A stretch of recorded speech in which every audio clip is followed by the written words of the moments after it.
Gempa Cianjur meninggalkan duka bagi Indonesia. Mitigasi bencana menjadi kunci untuk mengurangi resiko jatuhnya korban jiwa, serta mengantisipasi dampak kerusakan yang ditimbulkan karena bencana alam. Untuk mengetahui sistem kesiapsiagaan dan mitigasi bencana di Cianjur, tim iNews menemui Badan Penanggulangan Bencana Daerah atau BPBD Cianjur. Apakah selama ini ada edukasi atau imbauan untuk masyarakat yang tinggal di wilayah rawan bencana alam? Kalau bantuan tugas itu kan di BPBD, Mas. Ya, jadi mungkin himbauan itu ada, tapi ya karena kadang kita itu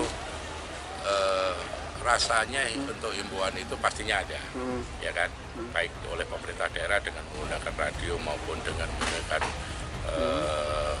surat dan sebagainya. Namun kita pasti tahu bahwa memang di gempa ini kan tidak ada tanda-tanda spesifik sehingga harus selalu diinikan.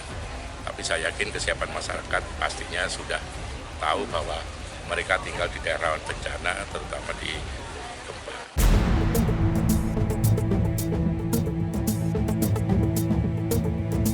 Lalu langkah apa yang harus dilakukan bila bencana alam datang secara tiba-tiba? Direktur Kesiapsiagaan BNPB Pangarso Suryotomo membagikan cara menyelamatkan diri jika menghadapi bencana alam. Ya, mitigasinya jadi yang paling penting itu masyarakat harus kenali lingkungannya, ada ancaman apa, terutama di gempa, ya kan. Kedua adalah sediakan tas siaga, kedua adalah menentukan titik kumpul keluarga. Kalau terjadi bencana, contoh gempa, maka seluruh keluarga harus memastikan titik kumpulnya di mana untuk mereka bertemu. Dan pastinya nanti juga ada nomor yang bisa dihubungin oleh pihak keluarga kalau terjadi bencana. Yang terakhir adalah bagaimana selalu memperhatikan situasi di lingkungan. Menurut catatan sejarah, wilayah Cianjur, Sukabumi, Lembang, Purwakarta hingga Bandung sejak lama dinyatakan menjadi daerah rawan gempa. Kawasan Cianjur dan Sukabumi bahkan pernah mengalami sejumlah peristiwa gempa bumi dengan dampak kerusakan yang besar. Pada 2 November 1969, terjadi gempa bermagnitudo 5,4 yang menimbulkan banyak korban serta kerusakan. Selanjutnya pada 26 November 1973, terjadi gempa yang menimbulkan kerusakan cukup parah. 10 Februari 1982, terjadi gempa bermagnitudo 5,5 dengan 7 korban luka dan ratusan rumah rusak. Kemudian pada 12 Juli 2000, tercatat gempa bermagnitudo 5,4 yang mengakibatkan sekitar 1.900 rumah alami kerusakan. Gempa kembali terjadi pada 12 Juni 2011 yang mengakibatkan 136 rumah rusak. Lalu pada 4 Juni 2012, terjadi gempa yang mengakibatkan 104 rumah rusak. Berikutnya pada 8 September 2012, sebanyak 560 rumah rusak akibat gempa. Dan pada 11 Maret 2020, gempa meluluh lantahkan 760 rumah warga. Jadi gempa yang terjadi di Cianjur ini, itu dulu sudah pernah terjadi pada tahun 1879. Ini yang disebut sebagai kawasan seismik aktif ya. Jadi gempa itu memang memiliki recurrent period atau return period atau periode ulang.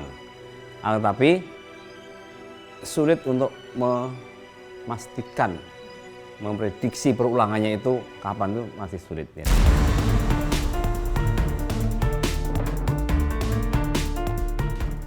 Berada di wilayah rawan bencana, menurut sejumlah ahli, gempa di Cianjur bisa berulang dalam jangka waktu tertentu. Menurut catatan Badan Geologi, setidaknya ada 4 peristiwa gempa merusak yang ada di Cianjur.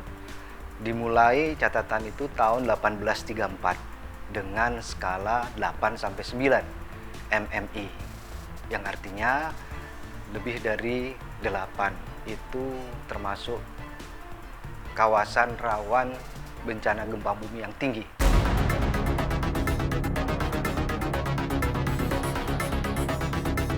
Sebagai negara yang berada di wilayah Pacific Ring of Fire atau cincin api Pasifik, Indonesia menjadi daerah yang sering mengalami bencana alam seperti gempa bumi dan letusan gunung berapi. Dari serangkaian gempa bumi yang terjadi di Indonesia, terdapat 5 gempa bumi yang tercatat memiliki riwayat banyak menelan korban jiwa dan mengakibatkan kerusakan parah. Gempa Aceh terjadi pada Minggu pagi, 26 Desember 2004. Gempa yang semula berkekuatan 9,1 skala Richter meningkat menjadi 9,3.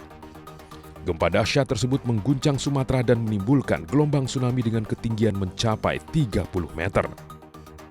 17 Juli 2006, pantai Pangandaran, Jawa Barat diguncang gempa berkekuatan magnitudo 7,7 dan menimbulkan gelombang tsunami setinggi 21 meter. Korban jiwa yang ditimbulkan bencana ini mencapai 668 orang dan sebanyak 9.299 orang mengalami luka-luka. 27 Mei 2006, Jogja dan wilayah Jawa Tengah diguncang gempa selama 57 detik dengan kekuatan 5,9 skala Richter. Diketahui gempa berada di kedalaman 7,5 km. Sebanyak 6.234 jiwa melayang dan ribuan rumah rata dengan tanah. Gempa bumi yang terjadi di Padang pada 30 September 2009 membuat kota Padang porak-poranda. Gempa dengan kekuatan 7,6 skala Richter ini menyebabkan korban mencapai 1.117 jiwa. Sementara di Palu 28 September 2018, gempa terjadi berulang-ulang atau disebut multiple gempa. Dengan kekuatan mencapai 7,4 skala Richter sehingga menciptakan gelombang tsunami yang melanda pantai barat Sulawesi.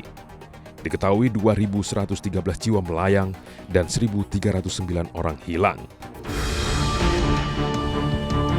Mitigasi dan edukasi terkait bencana alam menjadi suatu keharusan bagi setiap warga negara Indonesia. Sehingga masyarakat siap saat menghadapi bencana alam, serta mengurangi dampak atau resiko agar bisa hidup dan bekerja dengan aman. Gotong royong dan kerjasama pemerintah dan segenap warga pun menjadi suatu keniscayaan untuk keselamatan bersama. Jadi, jangan bilang Anda tidak tahu akan permasalahan ini, karena kami sudah memberitahukannya.